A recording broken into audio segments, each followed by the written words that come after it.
Hello guys, welcome back to Enable Website Design. In this video we are going to discuss how you can change the order of columns in Elementor WordPress website. So as before we use sections in Elementor, but now it is updated and now we can use the containers. So how you can change the orders of columns in Elementor containers. So let's see. If we go on mobile devices, now here you can see images at the bottom and text is on the top.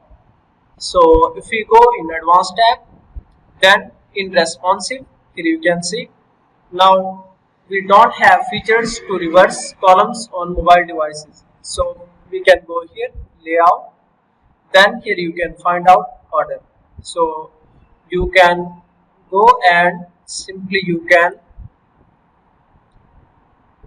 find out that container, and after that here you can see this one, click on start. So now in this way you can easily change the orders of columns in Elementor container.